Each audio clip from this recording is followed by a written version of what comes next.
नमस्कार दोस्तों, MDS trading के इस एपिसोड में आपका स्वागत है, जिसमें हम हमारा मार्केट व्यू 3 अगस्त 2020 से लेके 7 अगस्त 2020 तक देंगे।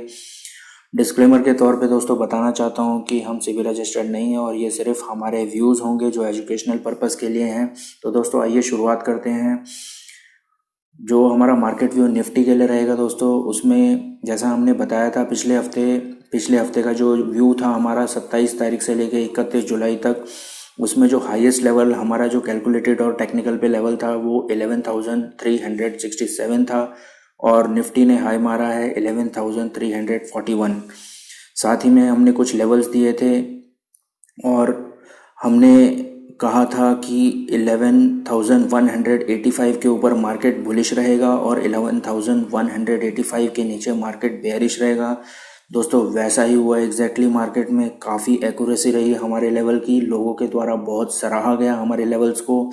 साथ ही में दोस्तों आगे का कुछ बताना चाहूँगा, मार्केट ने 11,127 के लेवल को भी काफ़ी रिस्पेक्ट किया और निफ्टी ने जो लो मारा था थर्सडे तक, वो थर्सडे एक्सपायरी के दिन वो आई थिंक 11,087 के आसपास मारा था और मंडे के दिन भी जो निफ्टी ने लो मारा था 11,087 के आसपास ही लगाया था। तो दोस्तों हमारा जो लोएस्ट लेवल था टेक्निकल के हिसाब से और कैलकुलेटेड लेवल के हिसाब से, इंटरनेशनल सेंटीमेंट्स के हिसाब से, वो 11,082 था, जो हमने एडवांस में ही बता दिया था कि यहाँ तक मार्केट गिरने की संभावना है और ऊपरी लेवल में 11,367 जाने की संभावना है, जो काफ़ी एक्यूरेट साबित हुआ। दोस्तों अगले हफ्ते के व्यू में मैं बताना चाहूँगा कि जो निफ्टी है उसमें अभी लोगों का व्यू जो है पैनिक सिचुएशन में है। लोग कह रहे हैं कि बेयरिश है, सब बेयरिश है। बट दोस्तों एक बात बताना चाहूँगा, जो निफ्टी की क्लोजिंग हुई है अभी की, वो हुई है 11,073 और पिछले हफ्ते की जो निफ्टी की वीकली क्लोजिंग थी वो थी 11,194। तो दोस्तों 11,073 जो लेवल है वो क्लोजिंग लगभग हमारे लोएस्ट लेवल के आसपास है 11,082। तो दोस्तों यहाँ से बेयरिश व्यू एकदम से लेना जायज़ बात नहीं रहेगी हमारे लिए, क्योंकि इंटरनेशनल सेंटिमेंट्स में जो दिख रहा है उसके आधार पे ही मैं कह रहा हूँ कि जो निफ्टी है वो यहाँ से गिरने की गुंजाइश उतनी ज़्यादा नहीं है जितनी बताई जा रही है, लोगों के द्वारा बोला जा रहा है, पैनिक सिचुएशन क्रिएट की जा रही है। दोस्तों हाँ, अगर कोई न्यूज़ आती है तो मैक्सिमम डाउनसाइड लेवल अगर कोई रहेगा तो वो 10,813 तक रह सकता है, जिसकी गुंजाइश कम है जब तक निफ्टी 11,000 के ऊपर है, 11,024 के ऊपर है, जो कि हमारा 19 से 24 जुलाई का लोएस्ट लेवल था कैलकुलेटेड 10,813।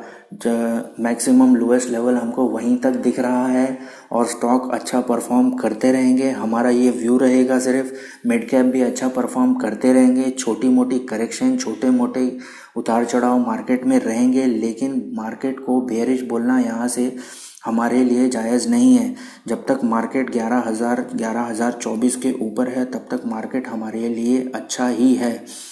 तो दोस्तों ये तो हो गया अगले हफ्ते का व्यू, लेकिन उसके साथ में आपको एक बात बताना चाहता हूँ कि दोस्तों जो हम लेवल्स कैलकुलेट करते हैं या लेवल जो फाइंड आउट करते हैं हमारे, या टेक्निकल्स पे देखते हैं, वो लेवल्स हमारे सिर्फ मार्केट ओपन होने के बाद ही हम निकाल सकते हैं, जो कि हम मंडे को व्यू हमारा टेलीग्राम चैनल पे दे देंगे और वो सुबह 9:30 से 10 बजे के बीच में दे दिए जाते हैं। और जो ये लेवल है दोस्तों 9:30 से 10 बजे के बीच में मैं दे देता हूँ और सुबह सुबह हमारे लिए दोस्तों ये पॉसिबल नहीं हो पाता कि हम यूट्यूब पे ये शेयर कर पाएँ, इसलिए कृपया हमारा टेलीग्राम चैनल ज़रूर ज्वाइन करें। वहाँ काफ़ी एक्यूरेट लेवल हम देने की कोशिश करते हैं। तो दोस्तों ये तो निफ्टी का व्यू हो गया। अब मैं कुछ स्टॉक्स के बारे में भी आपसे बात करना चाहूँगा। पहले बैंक निफ्टी के बारे में बता देता हूँ। जैसे कि हमने पहले बताया था कि 23,100 के ऊपर जब तक निफ्टी नहीं जाता और सस्टेन नहीं करता फॉर 1 आवर, तब तक हम बैंक निफ्टी में बुलिश व्यू नहीं रख सकते, हम उसको अवॉइड ही कर रहे हैं। और बैंक निफ्टी का लेकिन एक बात ऐसी दिख रही है कि नेगेटिव कुछ हो रहा है, निफ्टी में नेगेटिव हो रहा है, निफ्टी कंसोलिडेट हो रहा है, लेकिन बैंक निफ्टी अप मूव देने की कोशिश कर रहा है, जो एक इंडिकेशन है कि बैंक निफ्टी में आने वाले समय में कोई अच्छी न्यूज़ आ सकती है, अच्छा उछाल आ सकता है। वो सिर्फ इंडिकेशन है दोस्तों, हम 100% रॉन्ग भी हो सकते हैं। हम बैंक निफ्टी को पूरी तरह अवॉइड कर रहे हैं दोस्तों। कुछ स्टॉक्स हमने सेलेक्ट किए हैं अगले हफ्ते के लिए या फिर शॉर्ट टर्म के लिए। उसमें ज़्यादा स्टॉक हमने फार्मा के लिए हैं, क्योंकि दोस्तों हमको जो दिखाई दे रहा है यहाँ फार्मा की ग्रोथ बहुत ज़बरदस्त होने वाली है आने वाले टाइम में, क्योंकि फार्मा का जो एक्सपोर्ट है काफ़ी हद तक बढ़ गया है और फार्मा का जो इंडियन मार्केट में जो भी सेल है वो उतना नहीं बढ़ा है, बट एक्सपोर्ट काफ़ी बढ़ गया है, जो हमको पॉजिटिव इंडिकेशन दिख रहा है। अप्रॉक्सीमेटली 10% तक जो एक्सपोर्ट है फार्मा इंडस्ट्री का वो बढ़ चुका है। तो दोस्तों हमारा जो पहला शेयर होगा जो हमको ब्रेकआउट दिया हुआ दिख रहा है वो है मार्क्सन फार्मा। एक स्मॉल कैप कंपनी है या फिर मिड कैप भी बोल सकते हैं इसको, काफ़ी पुरानी कंपनी है दोस्तों। इसने ब्रेकआउट अच्छा दिया है। इसका जो करंट मार्केट प्राइस है 39 है। हमारा जो टारगेट रहेगा अगले 10 दिनों के लिए वो 46 का रहेगा और इसका जो स्टॉप लॉस रहेगा वो 34 का रहेगा। दोस्तों एक बात बताना चाहूँगा कि स्टॉक में हम कम अमाउंट में ही निवेश करें तो अच्छा है, क्योंकि ये एक स्मॉल कैप कंपनी है। तो अगला स्टॉक बताना चाहूँगा दोस्तों, अगला स्टॉक है ऑरबिंदो फार्मा। काफ़ी बढ़िया शेयर है, अच्छा ब्रेकआउट दिया है दोस्तों। इसका जो करंट मार्केट प्राइस है वो 910 है और जिसमें आप स्टॉप लॉस अपने कन्वीनियंस के हिसाब से लगा सकते हैं। इस शेयर को लॉन्ग टर्म के लिए भी लिया जा सकता है। हमारे लिए लॉन्ग टर्म 6 महीने या 1 साल का व्यू हो सकता है या 2 साल का भी व्यू हो सकता है। ये काफ़ी अच्छा स्टॉक है दोस्तों। Aurobindo pharma, current market price 874, target हमारा अगले 2 से 3 दिन या 5 से 7 दिनों तक इसका 910 का रहेगा। स्टॉप लॉस आप अपने कन्वीनियंस के हिसाब से लगा सकते हैं।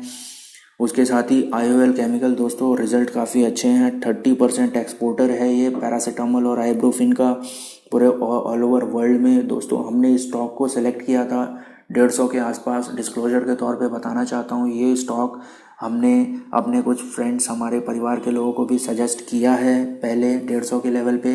आज इसका करंट मार्केट प्राइस है 780। इसका स्टॉप लॉस दोस्तों मंडे के लिए रहेगा 759 और इसका टारगेट दिख के आ रहा है जो वो 842 या उससे ज़्यादा का रह सकता है। तो दोस्तों मंडे, ट्यूसडे, वेडनेसडे या एक हफ्ते के लिए इसमें निवेश किया जा सकता है। अगर लॉन्ग टर्म के लिए इसमें कोई इन्वेस्ट करता है तो हमारा टारगेट इसका 1500 का आ रहा है, जो अचीवेबल दिख रहा है हमको। साथ ही में दोस्तों एक और स्टॉक लिया है जो फार्मा स्टॉक नहीं है, वो SBI लाइफ स्टॉक है स्टॉक का नाम। इसका करंट मार्केट प्राइस 912 है। टेक्निकल व्यू के आधार पे हमने इसको सेलेक्ट नहीं किया है दोस्तों, परंतु इसने अपने हाई के आसपास ही सस्टेन कर रहा है और काफ़ी अच्छा दिख रहा है शॉर्ट टर्म के लिए हमको। इसमें दोस्तों हमने स्टॉप लॉस नहीं दिया है, आप अपने कन्वीनियंस के हिसाब से एक स्टॉप लॉस इसमें रख सकते हैं।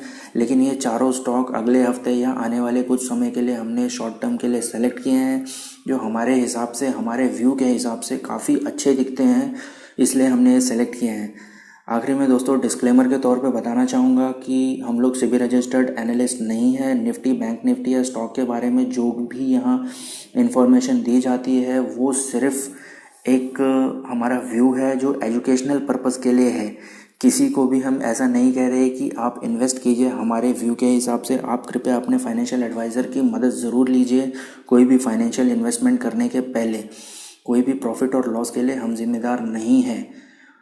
तो दोस्तों अगर आपको हमारा ये व्यू स्टॉक्स के ऊपर, निफ्टी 50 के ऊपर और बैंक निफ्टी के ऊपर अच्छा लगा तो ज़रूर लाइक कीजिए, सब्सक्राइब कीजिए